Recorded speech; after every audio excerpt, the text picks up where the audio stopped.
So this is a webinar that we're running today, and we're running it again tomorrow for folk from other time zones. But you're welcome to go to it as well if you'd like to. And it's an opportunity for us this year to introduce the international standards for community development again. They're not new, which will become apparent if you're not familiar with them already. But we felt that it was quite important for us to do more to really promote the international standards, because there is always new people coming into roles, coming out of university or college or getting involved in the local communities, who might not be familiar with them. So our plan is to run these introductory workshops on an annual basis, and also connect with members around how else we might be able to promote the standards in a way that would be beneficial. Just to give you a little bit of information, first of all, about IACD. You may be a member, you may be familiar with us, but for some people, this might be your first engagement that you've come along to. So IACD is a global network for professional community development practitioners. The organisation has been in existence in some form for over 70 years, so it's well established, and we have an international membership that spans 70 different countries across all global regions. We have accreditation with the United Nations as on a consultative basis within their civil society structures, which is really important to us. And we also have an international board of trustees elected from our membership. So all the trustees have to be an existing member, full member. And we seek to ensure that we have representation again from those 9 global regions. We are registered in Scotland as a Scottish charitable incorporated organisation. So it's a slightly different type of organisational structure, but we do have charitable status, and we're regulated by the Office of the Scottish Charity Regulator. And we receive, for a number of years now, we've received annual grant aid from the Scottish Government, which is very beneficial and helps us to be able to deliver on our purposes. So that's a little bit about IACD. There's a lot more information about the organisation on our website. Just again, if you're not particularly familiar with who we are and what we do, our focus is, and our vision is, of a collective and globally connected community development practice that's founded on and leading to community empowerment, equality, human rights and social justice, participative democracy and sustainable development. And those are very much key elements of the values that we subscribe to. And our mission, or in some respects our purpose, is to promote values-based community development as a practice of community empowerment, and to facilitate the networking and sharing of learning opportunities for our global membership. Within our purposes, we also see a core element of that being to promote the discipline of community development as well. So as I mentioned, our work is founded on a number of values, and if you're familiar with community development as a discipline and as a practice, these will sound very familiar. Participative democracy is very much about people being involved in decision making that affects their lives. Promoting human rights and human rights-based approaches, ensuring that rights are enshrined and upheld, and holding duty bearers to account, and seeking to ensure equality and equity, particularly for communities and sections of communities that are most marginalised and disadvantaged. Promoting community empowerment, which is very much about the knowledge, skills, confidence and capacity of communities to enact change that they want to see happen, and to be able to do that on a collective basis. Working for sustainable development and climate justice, which is really important in terms of the Sustainable Development Goals, seeking to ensure that parts of the world aren't benefiting at the expense of other parts of the world, and that what we do in terms of development does no harm, and also hopefully does good in terms of the environment and climate, and then promoting social and economic justice as well. And again, there is more detail about how we work towards those values on our website. Also within our strategy, some key themes, cross-cutting themes that are the focus of our work over the next 5 years. So in terms of our work, I'm not going to go into sort of the nitty-gritty about we do 7 podcasts a year and 3 webinars and what have you. But our work is all structured around 3 key priorities. And those are outlined in our strategic plan. And as I said before, a key element of that is very much focused around advocating and promoting the discipline, values and methods of community development, championing participation and empowerment, and also solidarity with communities and agency to effect change. Our second key priority is supporting and engaging with our membership and the wider community development field to promote the networking, practice exchange opportunities, and professional development and collaboration as well. So very much underpinning our work with the ethos of participation and collective action and working together.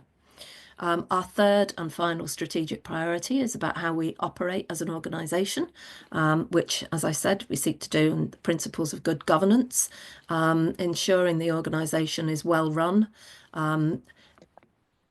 acting in an accountable and professional and an effective manner, and seeking to secure the longer term sustainability of IACD as well.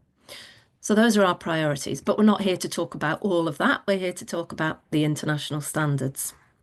So I should begin that element of the webinar by saying that the development of the standards was based upon some earlier work that had been undertaken by IACD to consult and engage with members and others on the development of a collective statement of understanding or definition of community development. Now, that's quite a task given that we're talking a global context here.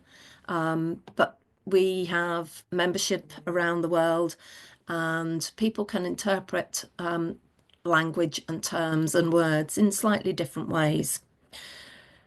So we felt it was important to try and tease out and agree a collective understanding of what we meant as an organisation with our members by community development.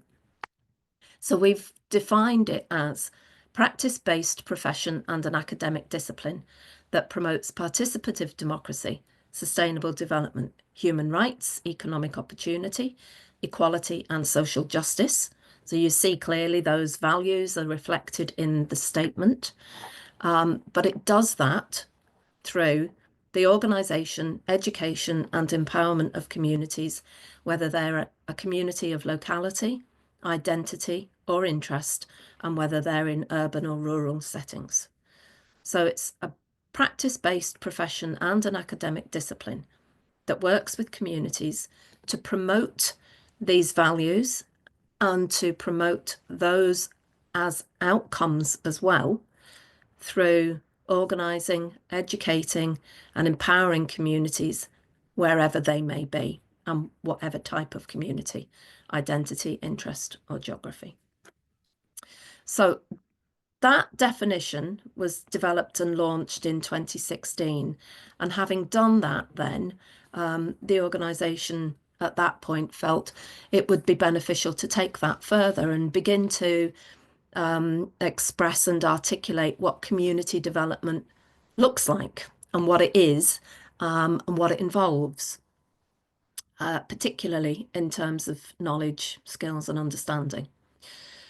So the development of the standards became a piece of work, and we started by looking at where does it take place. And community development is a way of working with communities. that's practiced by people who apply those community development values and those methods, but maybe in different roles and contexts. So job titles might be different, for example, but if it's underpinned by community development, then that should be recognised. So it might take place with people and by people working for change within their own communities. So maybe as community organisers and activists, as people employed in community development roles, community workers, and as professionals potentially in other occupations or allied disciplines, such as social work or health improvement, and many others, urban design, architecture, and so on, but where there is a role for a community development approach in that work. So it can take place in a variety of different contexts and settings, and obviously in global contexts, which can look very, very different as well. So as I said, there was a recognised need for greater clarity and understanding of what community development is and what that looks like, and sort of trying to tease that out. So the standards were developed through 2017, 2018 in consultation again with our membership. And we worked very closely in partnership with the Community Learning and Development Standards Council in Scotland to do that. I'm very appreciative of their expert contribution to that piece of work. And then they were officially launched at the World Community Development Conference in Maynooth in Ireland in 2018. So since then, we have been working through a continuous programme of activity to promote the standards globally and promote their usage. So one of the main ways in which we have been promoting the standards internationally is by international translations into other languages. And it's no mean feat, really, to be able to say that they're now available either in full format or in a summary format in 15 languages, which is something that we're very proud of, and also very appreciative of to the individuals and the organisations that have supported those translations, because they've all been done voluntarily. So I'm not going to name each language. You might be able to see your own native language there. Just to say that where there is an S in brackets, that means that language is only available in the summary version currently. Some of them are available both in full and summary format, and they're all available on our website. And we will share the link specifically to them shortly.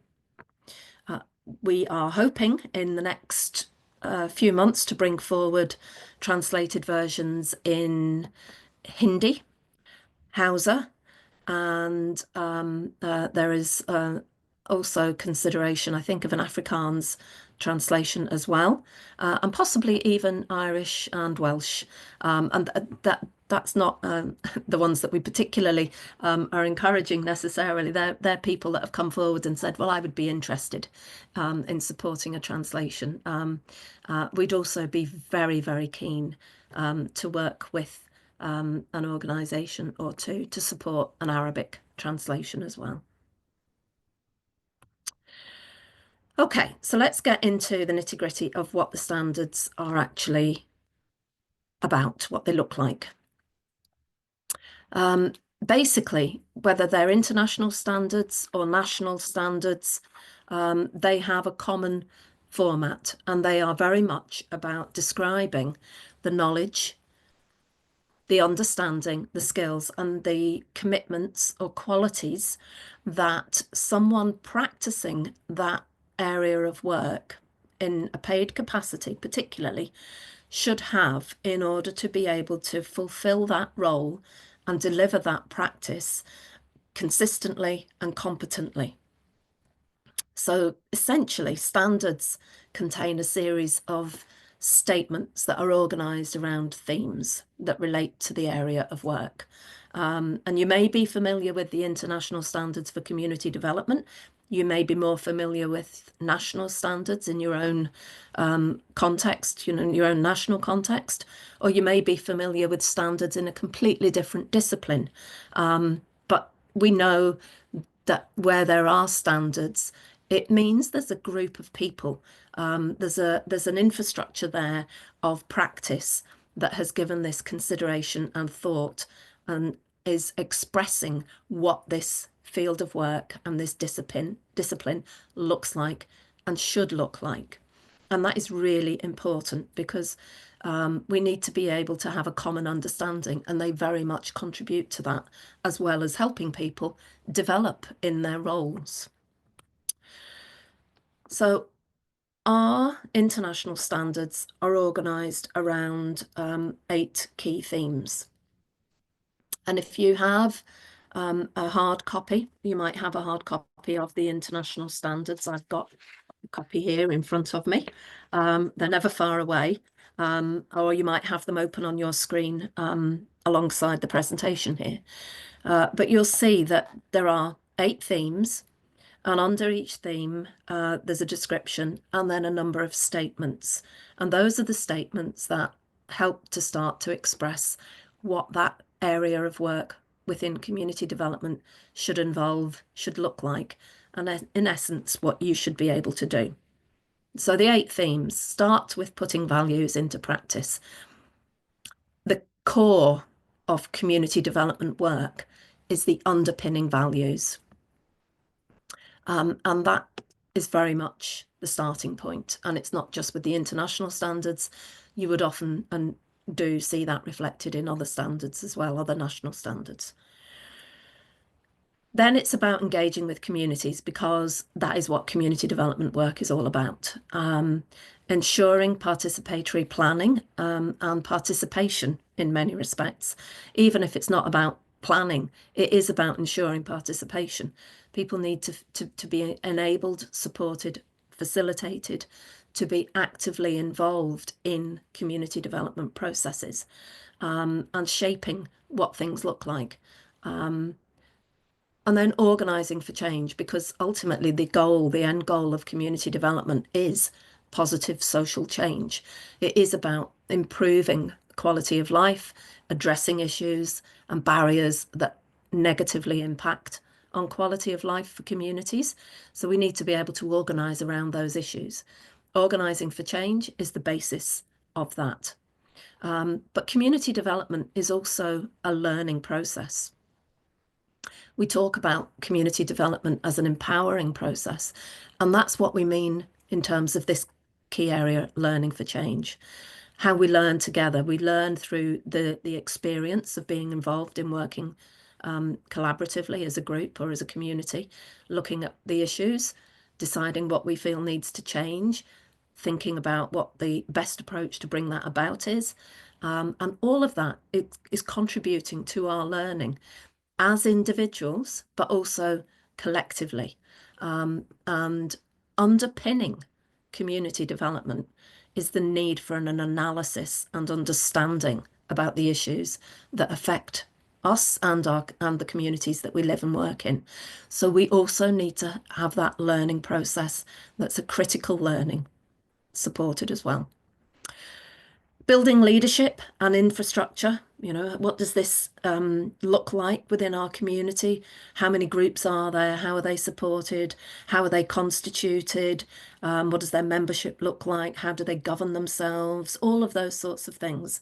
And also, who are the people that are supported to take on leadership roles, and what does that look like? And how does that happen in a way that's fair and just? And is it an opportunity that's open to others? So that's the 7th key theme, and the 8th one, that's the 6th, the 8th, the 7th is around developing and improving policy and practice and linking what's happening at a local level, perhaps to national policy, and influencing policy to implement more sustainable change. And then also promoting diversity and inclusion within all of that, and thinking about who's here, who isn't, who's involved. So we will look at each of these quickly in a bit more detail. But just to say, on the back of everything that I have said, the standards, the international standards, aren't meant to be instructions about you must do this, you must do that. They are intended to be a framework to support reflection, action, and also our development as community development practitioners. But the practice that we're involved in, each of us, has to be shaped by the contexts that we work in. So it would be impossible to issue standards that were interpreted as instructions. They're guides. And I think it's important just to say that because what I'm involved in where I live in the north of Ireland, and the context and the issues are very, very vastly different from what that might be like in Hong Kong or in Ghana or in Croatia or wherever. So context is really important. And how can you use the standards?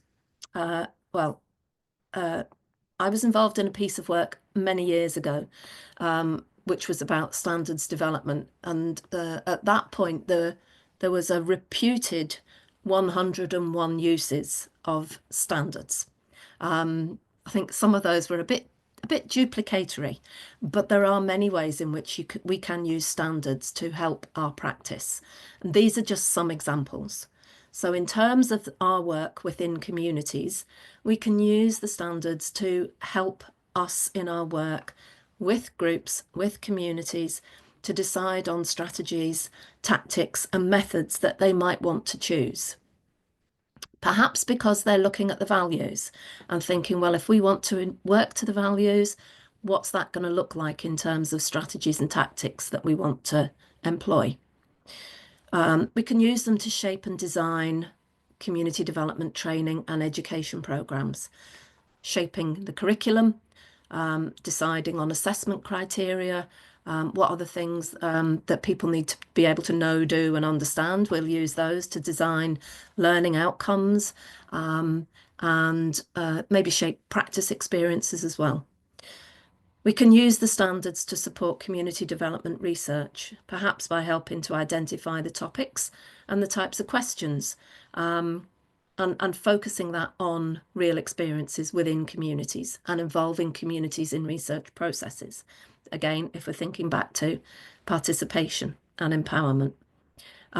We can use them to support development of organisations, local organisations, maybe working with that group to develop a shared sense of purpose, decide on, their ultimate vision and mission, and their own organisational values, drawing on those that are in the standards. So they're discussion points and guides that can help to shape those considerations.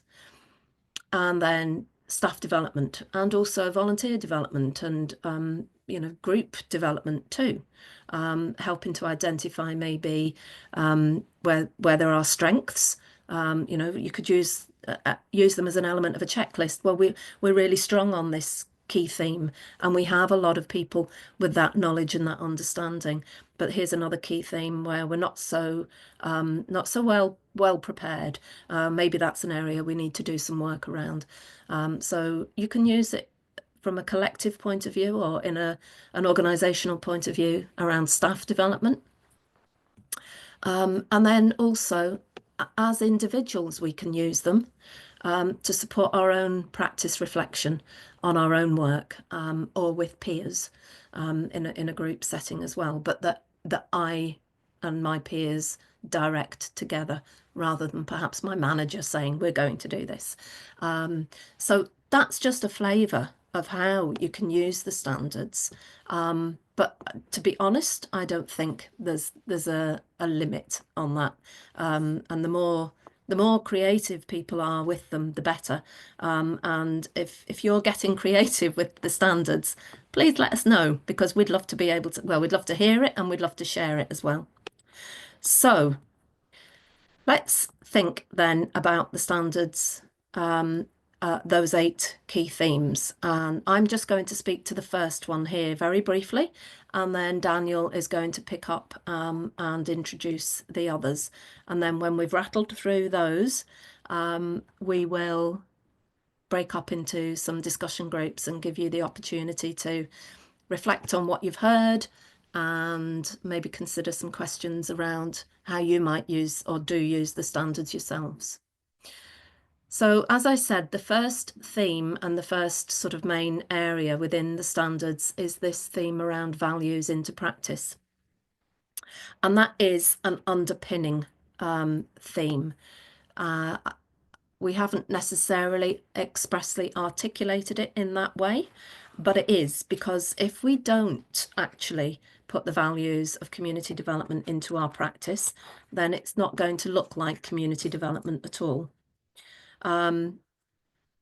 We need to ensure that we understand the values and the processes, and by processes we mean the ways of working, the methods of working with communities, and what the community development outcomes are that we're aiming to achieve. And we need to apply those values to all the other key areas, and that's why they're underpinning, why this key area is an underpinning area that's core across all of them, because it isn't just about you only apply values when you talk about them.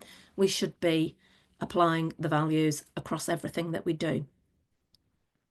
So the theme focuses on understanding the values that underpin community development practice in all contexts. So again, as I said, for me, how those values might be expressed could look somewhat different to what they might in another part of the world, because we need to put things into context. But they always need to be present, and we always need to be thinking about them and using them also to challenge ourselves and collectively, as maybe as a team or as a community group or an organisation. Are we really working to these values? How strong are we on this? How can we demonstrate that we're working to these values? And it's the application again of that understanding of the values in our own work that perhaps in some respects might set us apart and demonstrate what's distinctive about community development, as opposed to perhaps a social work practitioner or a social work approach. So the values are absolutely fundamental. And I think that, I mean, probably that's about as much as I need to say at this point in time. I think the image as well perfectly illustrates how important they are. The iceberg metaphor is used quite a lot to demonstrate, the emphasis on certain elements. But you can see there, the base is the biggest, the strongest, it's the foundation. And that is what influences and shapes everything else. Sometimes this can be reflected visually. The importance of the values can be reflected visually as a tree. And I know some of you here today will be very familiar with that visual imagery, where the values in a tree are actually its roots. And if the roots are strong, then the tree is going to be strong. And it's the same with the values. If the values are strong in our practice, then the practice is going to be as strong as it can be. Okay, so I'm going to hand over to Daniel now, who's going to talk us through the other key themes within the strategy, within the standards, and then we'll go into the breakout rooms. So Daniel, do you want me to continue moving the slides for you? Yeah, I would appreciate if you continue sharing. Okay, and so thank you so much for that background, quite elaborate, and setting the stage in terms of introducing the standards, the origins, and also contextualizing them in terms of where we need to be as practitioners, and also in our engagement with communities. And carrying from what you've just said about values being at the core of everything, then of course, the next step in our practice in community development is once we are clear what it is that we want as practitioners, and then we go out to the communities. The starting point is we need to engage with communities in ways that make sense to them. And for that to happen, then of course, we also need to understand their value system, their value proposition, and also see the fit between what we are proposing as practitioners and what the communities are proposing. And that means we need to contextualize our engagement with communities. And that means looking at the broad spectrum of what is happening in the community, from the social dimension, the political dynamics that are in place, the economics of the community, because ultimately we might need to look at how we then build the capacities of communities to live in better lives, and also understand also the cultural dimensions, some of which can also be crippling when you talk about community development as a process of change, because again, we are aware of that community culture is so contextual, and in some cases, based on where communities are, there are areas that again needs to be discussed so that then people can be liberated from some of the cultural dimensions that might be holding back the process of community development.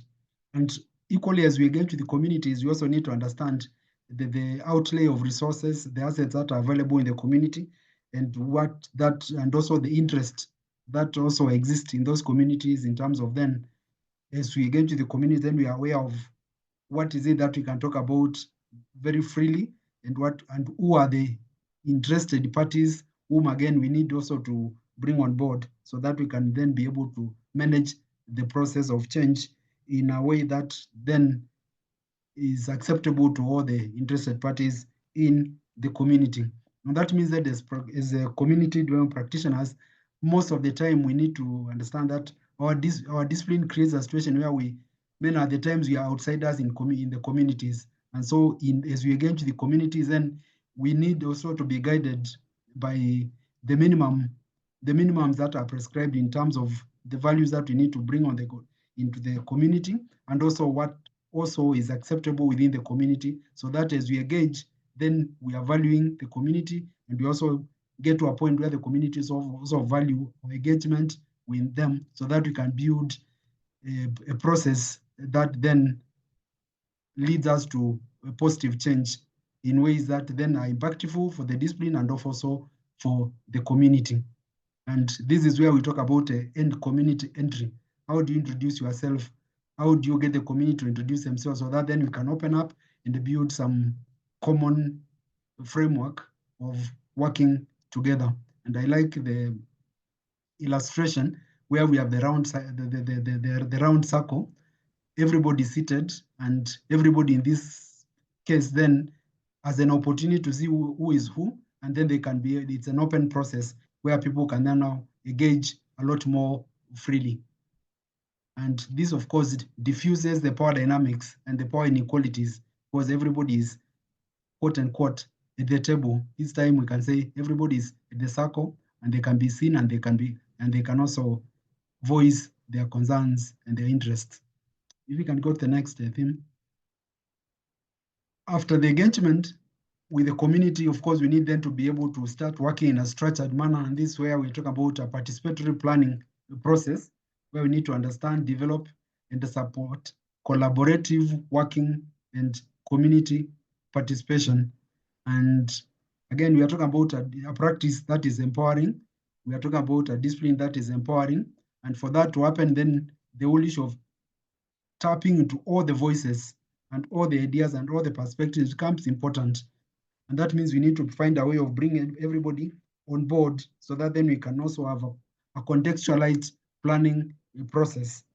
And increasingly, we are talking about co-designing, we are talking about co-producing outcomes, and so that then we can have ownership, and also we can have processes where then we can be able to break the barriers, because everybody's stake is on the table, and then everybody's voice is at the table, and then people can exercise their agency and also their voice, and then they can be able to chart the process of development, so that whatever transformation comes forth, then it is acceptable right from the start, because there is ownership, and the design and all the work is done collectively by all the parties, the community development practitioners, and all the different facets of the community.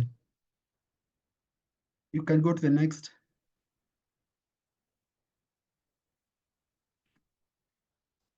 Once we're talking about participatory pruning, then we move to the next step, where we are talking about the next thing is about organizing for change. As we saw from the definition, ultimately, the whole process of community development is to bring about change that is beneficial to all the parties. But then community development as a practice and as a discipline also has methodology, as approaches that help us move in a structured and in organized manner. And we need to be guided as a minimum in how we organize for change. And the starting point, of course, we need to be able to understand what is it that is of need, of importance to the community. What do the communities care about? What are their passions? And equally, that will go to defining the needs. Often, the traditional community development has been about addressing the needs of communities, but equally, we also talk about now fulfilling the rights of members of the community, including having a discipline that is also fulfilling for us as practitioners. And that cannot be done when now we organize in a way that is systematic. And then we can plan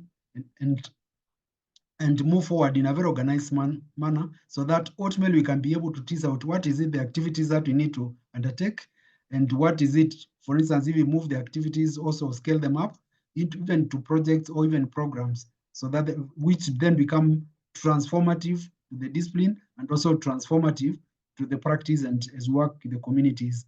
And in the whole process of organizing, then there is a whole issue of also being able to tell where we are at every point in time, the whole aspect of evaluation, so that we do a process then that ultimately is tapping into all the voices, and then you can check back so that we don't leave some gaps in the whole process of our organization or leave some groups behind in the process of organizing, so that also the impact that comes through is impact that is acceptable and also is beneficial to all the members of the community.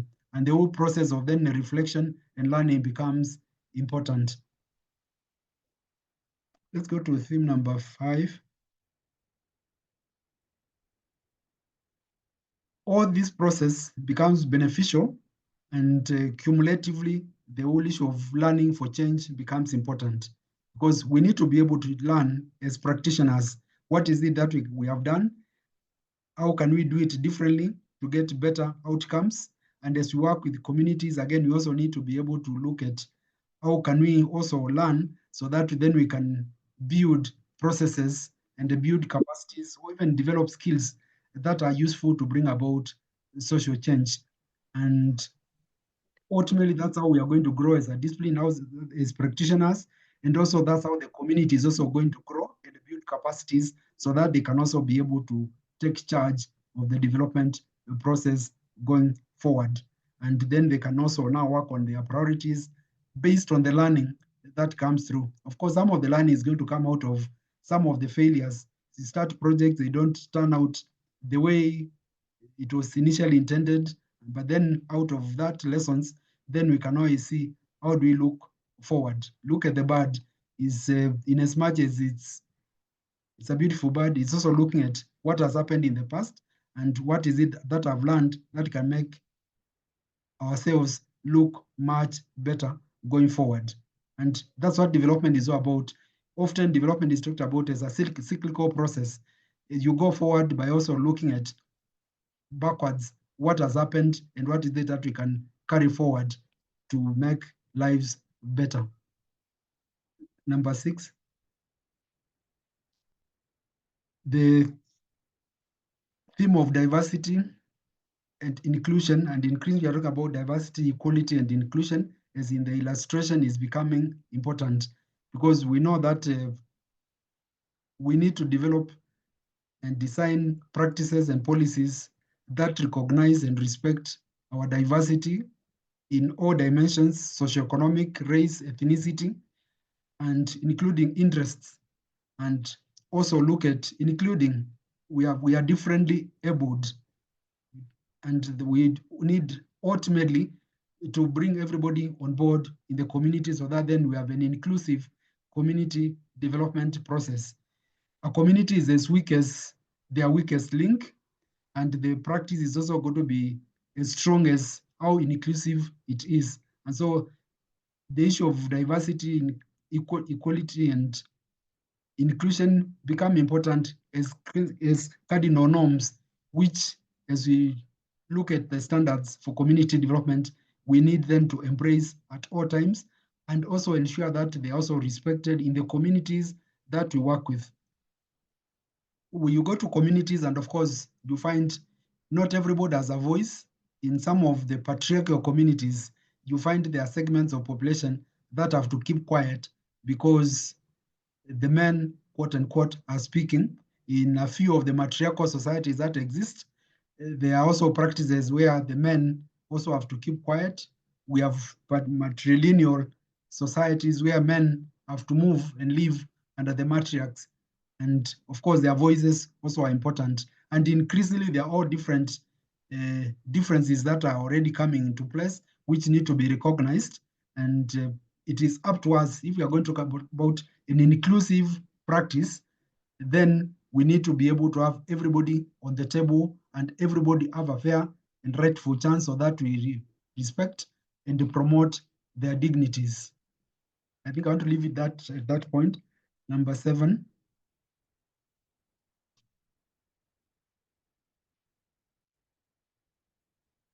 Theme number 7 is about leadership and building the infrastructure to support community development. Of necessity and by our roles, we become and we are seen as leaders in community development.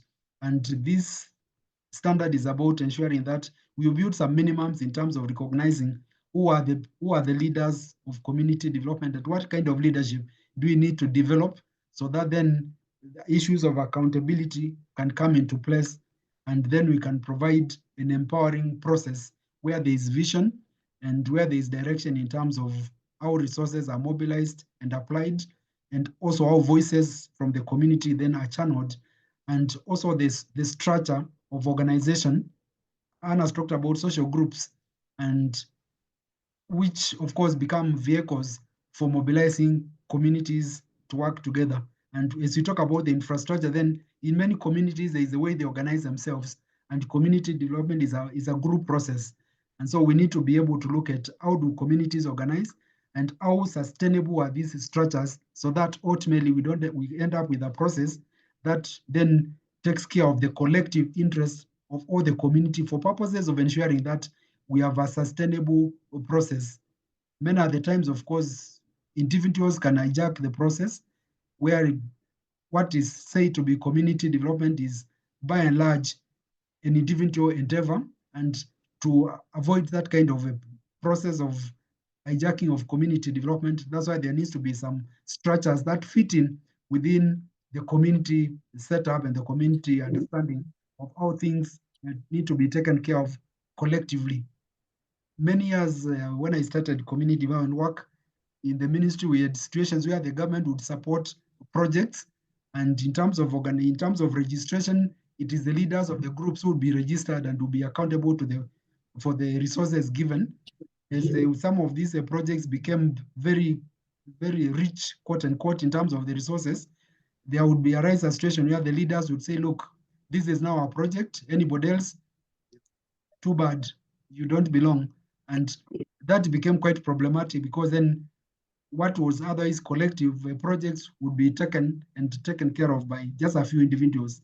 And that, of course, became disempowering, of course. And this is why we are saying there needs to be some acceptable structure of managing community development. And that needs to be agreed upon and contextualized within the communities that we work with. Yeah, somebody had a comment?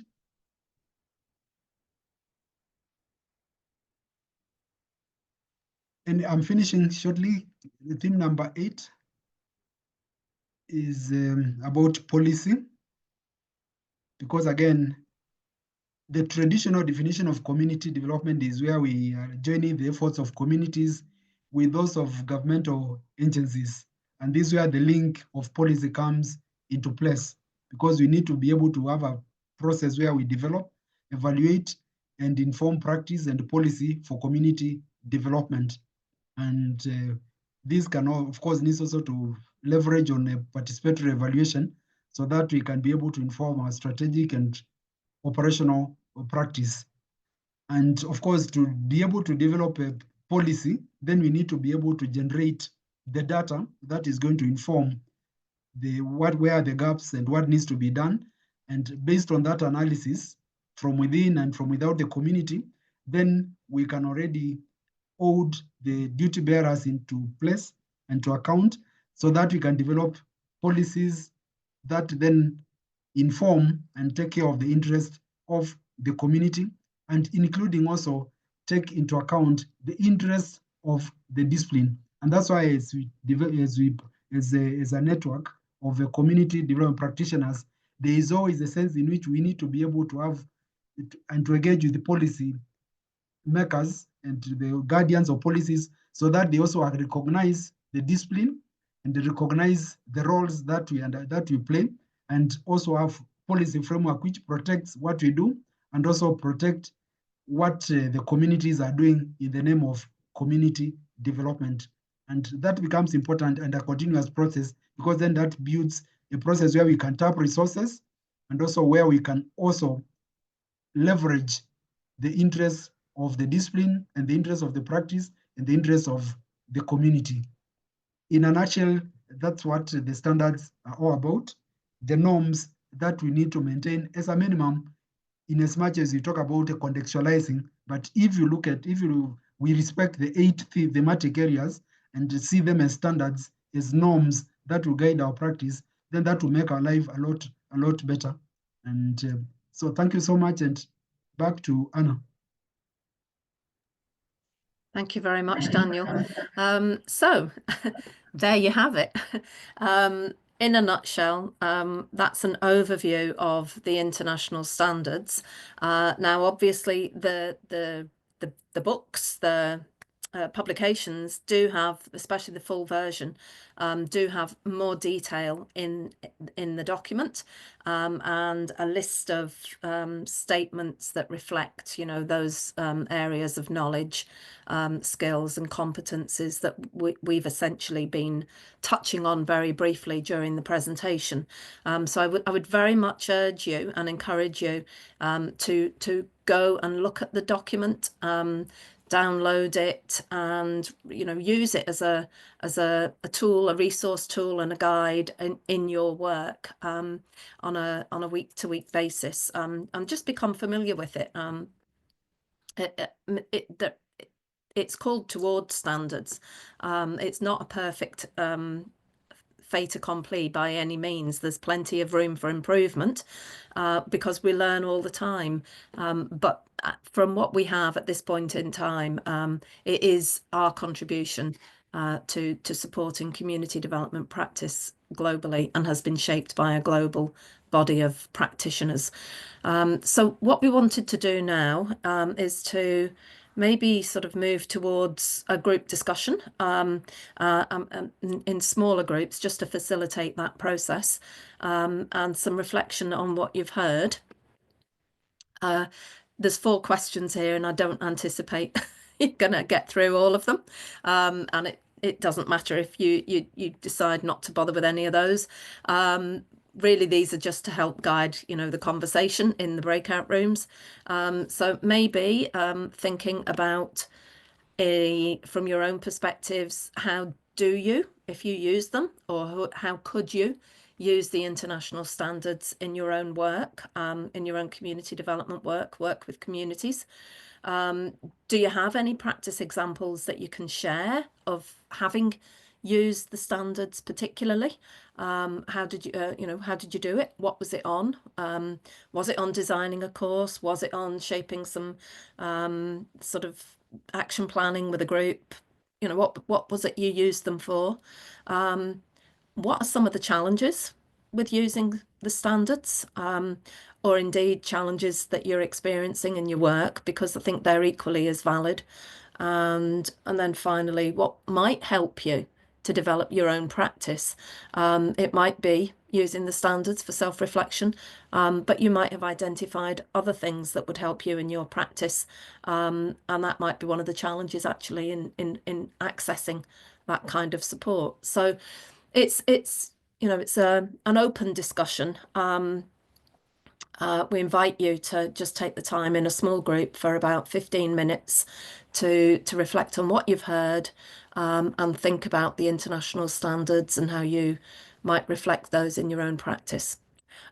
So we'll break you up into, I'm going to stop screen sharing. If you want, well, I'll leave that there for a minute or two. If you want to take a photo of that, if it's useful, we can put those into the chat as well. Oops, sorry, I've moved on too far. Right, I can't do that while I'm sharing, so I'll stop sharing and put that into the chat. And Jessica's going to break everybody up into 3 groups for 15 minutes. Welcome back. Okay, I think that's probably all 3 groups back. You should all be thrown out at the same time. So I'll work on the basis everybody who's still here with us at all is here back in the main room. So I know that was probably quite a short space to have something of a conversation around the standards and what you've reflected on. But as I said before, this is the first part of a series really of webinars that we want to facilitate on the international standards, with different perspectives and different angles on that over the next couple of years. So this was the introductory one. We'll take maybe just 7 or 8 minutes of a bit of a reflection from some of the key points that you talked about. We are still recording, so that will get captured. And the hope is to do a short report or a blog even on the 2 webinars and the discussions that took place. If you'd like to share any of your reflections, then they'll get captured here. Or by all means, individually, please use the chat as well. And I'd also, before you go, just like to highlight as well that we do have an evaluation survey for this, and I'm just sharing the link in the chat now. You should just be able to click on that. I have a QR code that I can show you too.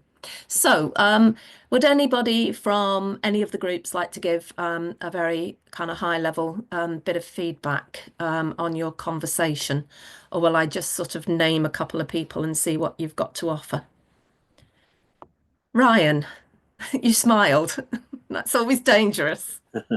Indeed. Well, maybe I can give a few comments and then others that were in my group can chime in as well, and if I've missed anything or accidentally portrayed it incorrectly. But I think we jumped right in and we ignored your 4-question order, and we jumped into question number 3, talking about some of the challenges but particularly in how the standards sometimes differ from practice in terms of the expectations of doing community development within fiscal years, short periods of time that maybe don't allow the robustness of what is discussed in the standards to actually take place due to funding requirements or funding restrictions.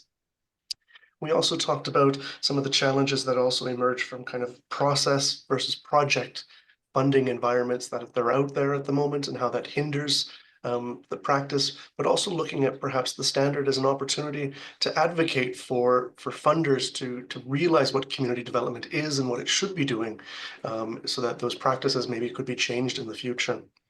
But I'll maybe leave it there because there's a few other groups, but I'll allow Jim or Abigail or Abdul or Abba to chime in if I've missed anything or accidentally captured incorrectly. I think Abigail had a particular point of view. Are you still there, Abigail? She is still here, yeah. Can we maybe hear from the other 2 groups, and then we Okay, could come yeah. back and hear from other folk in the groups that have already given us a flavour. And Abigail, would be absolutely delighted to hear from you, assuming you're still hovering behind the screen. What about one of the other groups that wasn't the group that these folk were in? Would you like to give a flavour of what you talked about? Janine, Our great. group, hi, our group had a variety of people, some who were kind of coming across the standards for the first time and seeing them as a guide for going into the future and learning how to connect with communities and so on. And then Claire was saying that she uses it a lot. And so when they have a new staff member coming on, for instance, they will do an introductory session and say, these are the standards that we follow. We work closely with IACD. And so this is how we are doing things. And some of it can be quite overwhelming. So she was saying that, you know, if you have a new community worker coming on the staff and you present the standards to them, they sort of feel like, oh my gosh, do we have to do all of this? So it's just a way of how do you use the standards as a way of guiding and supporting people rather than making them feel like, right, thou shalt do these things and not deviate. Yeah. So I think that was what we were saying, that it's a supportive framework for us all to use for our benefit and to introduce them at community level as well, because there are even instances where communities might have infighting amongst groups and so on, and they would also benefit from adopting these values and some of these standards. And then the other thing was on a very practical level, people were asking if they are wanting to introduce the standards to their teams or in their context, would they have access to your lovely slide deck? Because I think it makes sense for us to be able to share the slides so that we're all presenting from the same slides. I think, I don't know if anyone wants to add from my group. Okay, well, that's some really useful practical points. And obviously we'll pick that up in terms of the recording as well and respond to that. And I don't think there's any reason why not. We might just need to edit them because you're not necessarily going to want to be saying, well, all the stuff about IACD. Although I hope you might say a little bit about IACD. What about the third group then? Who was in that group that hasn't been sort of feeding back yet? Yeah, is that you, John? Let me give a quick overview. Yeah, this so we had some interesting examples. I think Daniel in Kenya and Yu Chung in Hong Kong, China, you know, have been using this in academic context, and they've been using the standards, and you know, that was really positive examples. Val in England, in UK,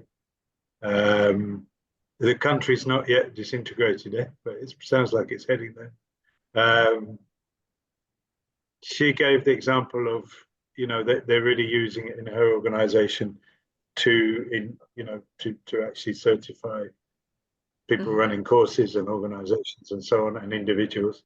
I think myself and Paul, who's in Ghana, were, you know, talking about how we've been using the standards, maybe not really the standards, but we've been kind of following them in our practice. So the challenge is like how to now kind of more systematically use them.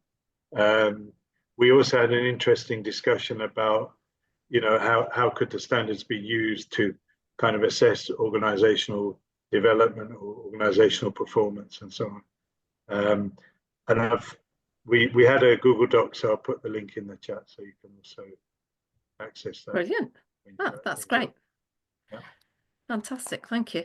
Okay, so I mean, we've heard a bit there from the three different groups, and I mean, I don't necessarily want to respond to all of that, but one of the things that I did want to say, which picks up on what you were saying, Ryan, to some extent, is that about the challenges.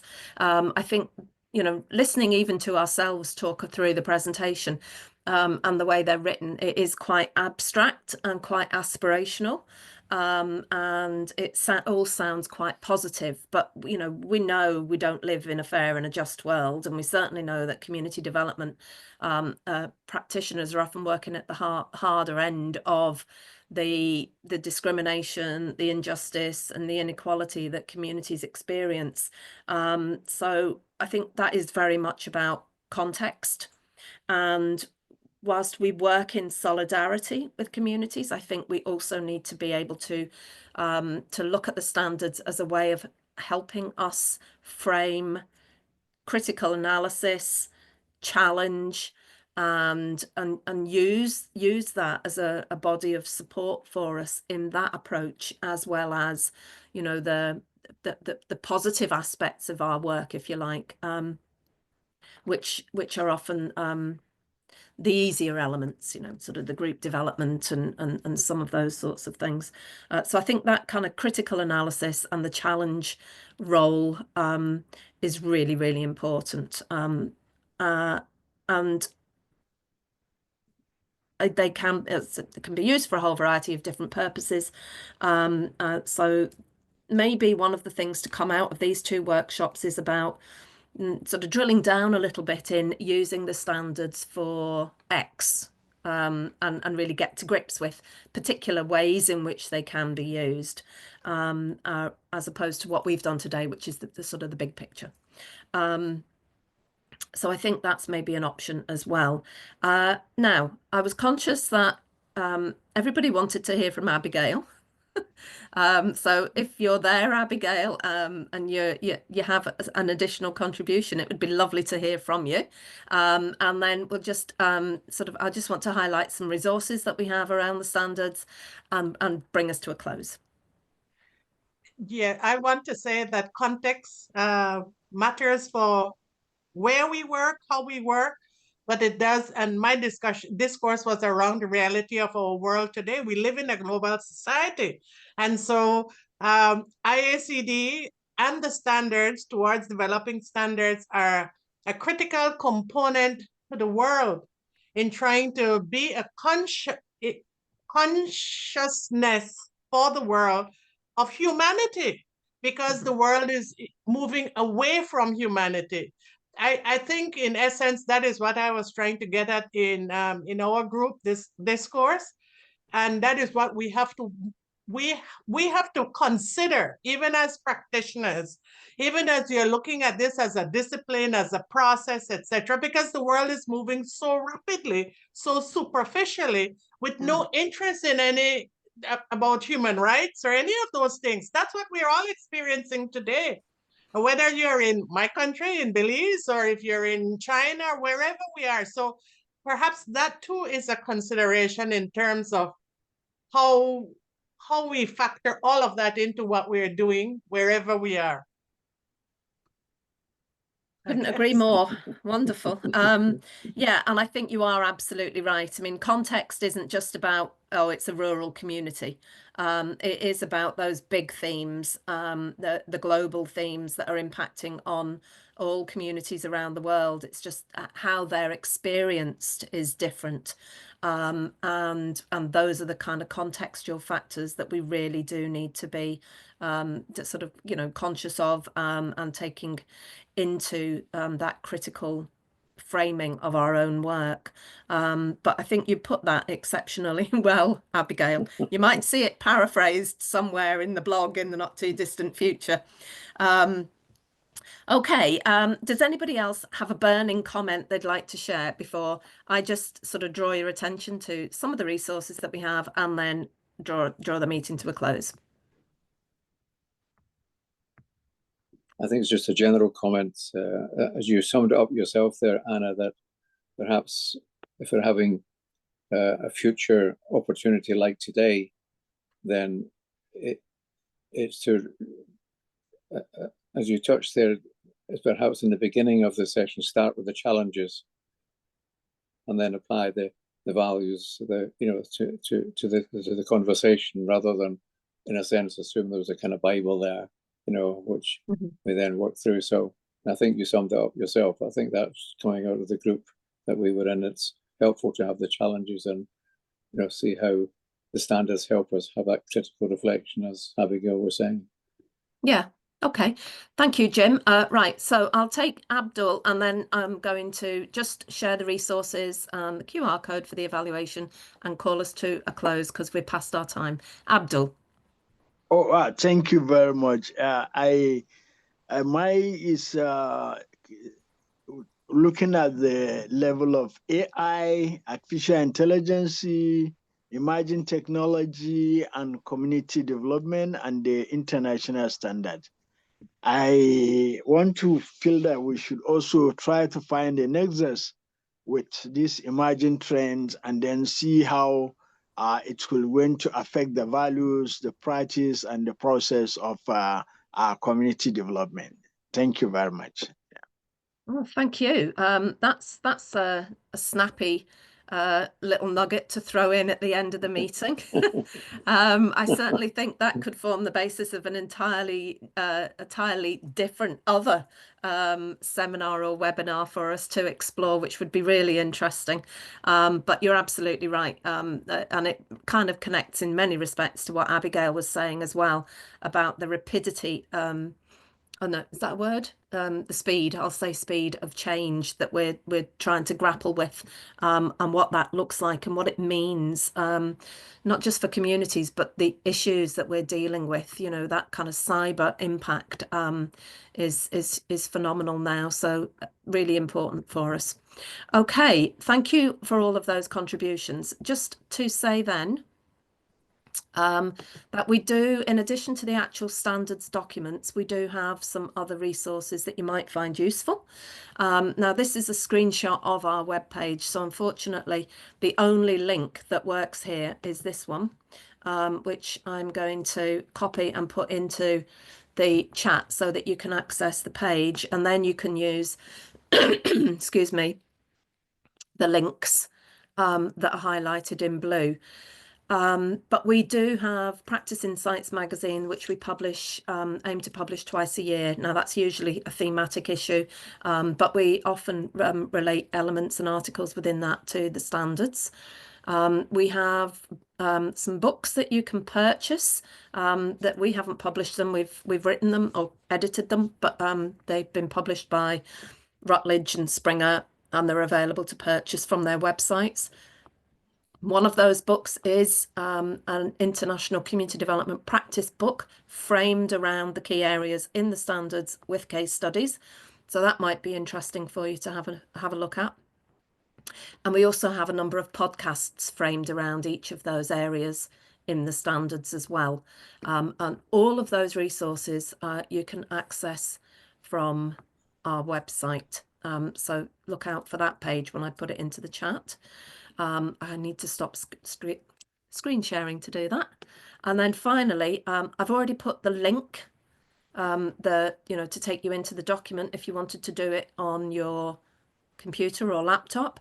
That link will take you straight to it, and I've put that into the chat. But if you're using your phone, you can take a photo of the QR code or use your camera to get the QR code to open the survey for you, and then you can do the evaluation survey on your phone. Now I have to stop screen sharing in order to put that into the chat. So I'll give you a minute if you want to use the QR code. And while I'm just giving you a minute to do that, also just to say thank you all very much indeed for joining us today. Really lovely to see you all again. Appreciate your time. I know how busy everybody is, but I think it's really valuable for us to come together. And the more often we can do that, the more we all get to know each other and strengthen those connections and have the chance to share our experience and our practice, which is only beneficial. So thank you all very, very much for joining. If you're not a member of IACD, you're very welcome to join us. And our joining details are also on the website. So please have a look at that and keep in touch. And we look forward to hearing from you all and seeing you all again soon. Okay, thank you.